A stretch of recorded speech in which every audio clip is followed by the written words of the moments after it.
ज्ञानज्योती सावित्रीबाई फुले आधार योजना तर विद्यार्थ्यांसाठी आता आनंदाची बातमी आलेली आहे। तर GR मध्ये सुधारणा करून परत नवीन GR उपलब्ध करून दिलेला आहे। तर ज्याही विद्यार्थ्यांना ज्ञानज्योती सावित्रीबाई फुले आधार योजनेसाठी फॉर्म भरायचे होते किंवा जे विद्यार्थी फॉर्म भरू शकलेले नाही आहेत त्या विद्यार्थ्यांसाठी हा व्हिडिओ अतिशय महत्त्वाचा होणार आहे। बघू शकता, इतर मागासवर्ग, विमुक्त जाती, भटक्या जमाती आणि विशेष मागास प्रवर्गातील उच्च शिक्षण घेणाऱ्या विद्यार्थ्यांसाठी राबविण्यात येणाऱ्या ज्ञानज्योती सावित्रीबाई फुले आधार योजनामध्ये सुधारित अटींचा समावेश करण्याबाबत तर यामध्ये थोडा चेंजेस करण्यात आलेला आहे GR मध्ये आणि 3 नोव्हेंबर 2025 ला हा GR सुद्धा प्रसिद्ध झालेला आहे।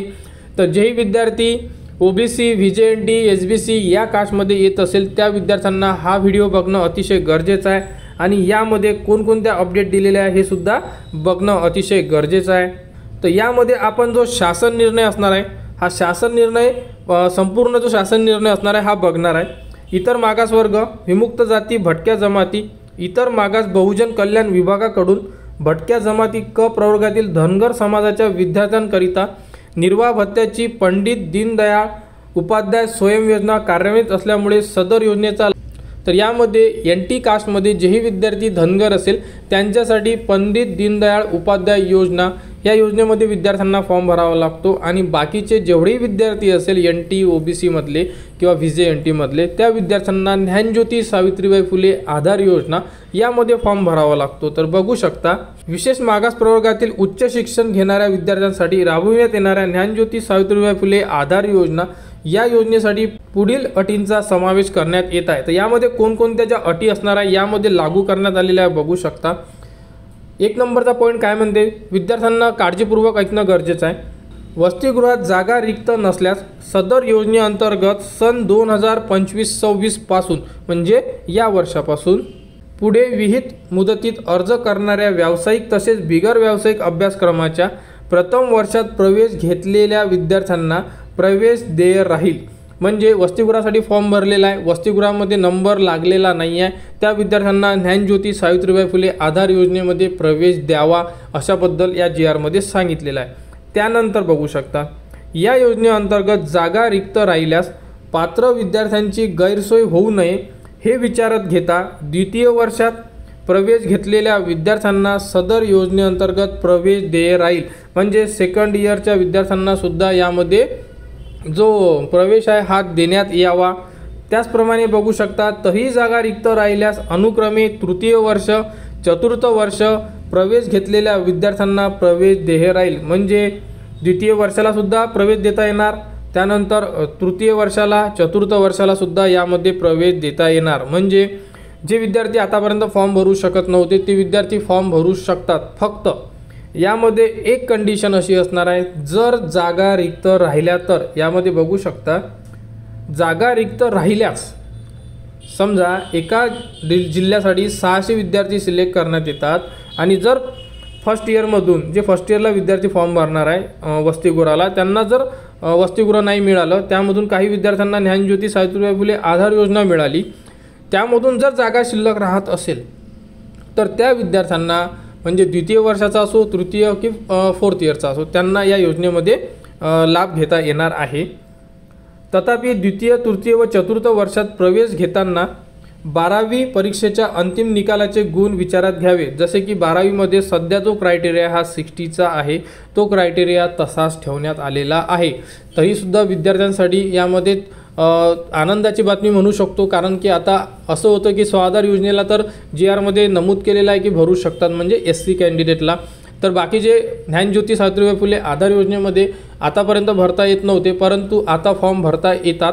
तुम्ही फॉर्म भरा, जर समजा जागा असल्या तर तुमचा नंबर लागेल, जर नसेल तर तुमचा नंबर लागणार नाही आहे। बस यामध्ये एवढीच एक कंडिशन ठेवण्यात आलेली आहे।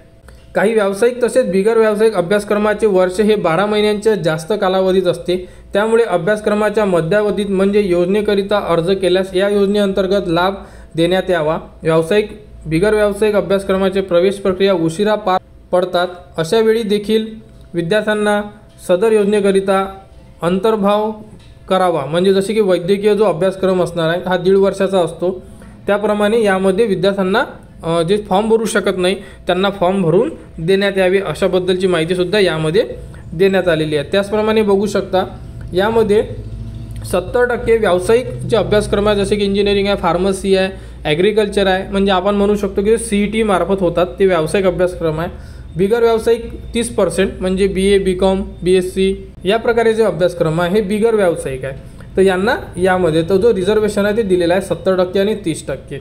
तर अशाबद्दलची संपूर्ण माहिती यामध्ये उपलब्ध करून दिलेली आहे आणि जे विद्यार्थ्यांना किती पैसे मिळणार आहे याबद्दलची माहितीसुद्धा देण्यात आलेली आहे। जसे की पहिला जो बॉक्स आहे हा मुंबई शहर, नवी मुंबई, पुणे, पिंपरी चिंचवड, नागपूर अशा प्रकारे ज्याही सिटी आहे त्यांच्यासाठी आहे। त्यानंतर बाकीचे जे महसूल विभाग आहे शहरातील म्हणजे ज्यांनाही क दर्जा देण्यात आलेला आहे शहराला त्यांच्यासाठी हा चार्ट असणार आहे।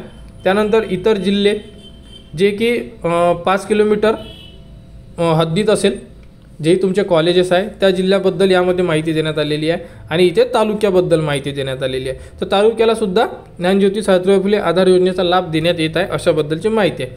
आणि यामध्ये तुम्ही जे पैसे आहे हे सुद्धा बघू शकता, इथे 60,000 आहे, 51,000 रुपये, 43,000 रुपये आणि 38,000 रुपये तालुक्याला अशाबद्दलची माहिती यामध्ये देण्यात आलेली आहे। तर हा GR आता थोडा चेंज झालेला आहे। यामध्ये विद्यार्थ्यांसाठी आनंदाची बातमी आहे की जे विद्यार्थी फॉर्म भरू शकत नव्हते द्वितीय वर्ष, तृतीय, चतुर्थ ते सुद्धा फॉर्म भरू शकतात। फक्त यामध्ये एकच कंडिशन आहे, जर जागा शिल्लक राहिल्या तरच तुम्हाला यामध्ये ही योजनेचा लाभ देण्यात येणार आहे। कारण की यामध्ये कंडिशन आहे 600 विद्यार्थ्यांनाच यामध्ये लाभ देण्यात येतो, कारण की तुम्ही GR मध्ये सुद्धा याबद्दलचा उल्लेख करण्यात आलेला आहे। प्रति जिल्हा 600 विद्यार्थी, तर 600 विद्यार्थ्यांना एका जिल्ह्यासाठी लाभ देण्यात येतो। यामध्ये 70% व्यावसायिक आणि 30% अव्यावसायिक विद्यार्थी सिलेक्ट करण्यात येतात। आणि यामध्ये जर कोणाला कुठेही अडचण असेल तुम्ही तुमच्या जवळचं जी OBC डिपार्टमेंट आहे समाज कल्याण ऑफिसमध्ये तिथे जाऊन संपूर्ण माहिती घेऊ शकता, त्यांच्याकडून माहिती घ्या। तुम्हाला कुठेही अडचण असेल आपल्याला कमेंट्स करू शकता, आपल्यापर्यंत जेवढी माहिती असेल ती तुम्हाला कमेंट्स मार्फत देण्यात येणार। तर बाकीची जी माहिती आहे तुम्ही समाज कल्याण ऑफिसला जाऊन घेऊ शकता। बाकी अजून पंडित दीनदयाळ उपाध्याय योजनेचा सुद्धा एक GR प्रसिद्ध झालेला आहे, त्याबद्दलची माहितीसुद्धा तुम्हाला आपल्या चॅनलवर देण्यात येणार। आणि ज्ञानज्योती सावित्रीबाई फुले आधार योजना, तर आता वसतिगृहाची लिस्ट, त्यानंतर ज्ञानज्योती सावित्रीबाई फुले आधार योजनेच्या लिस्ट लागणार आहे, त्याबद्दलची सुद्धा संपूर्ण अपडेट तुम्हाला आपल्या चॅनलवर देण्यात येणार। त्यासाठी आपल्या चॅनलच्या कनेक्टमध्ये राहा, चॅनलला सबस्क्राईब करा व हा व्हिडिओ इतरांपर्यंत शेअर करा।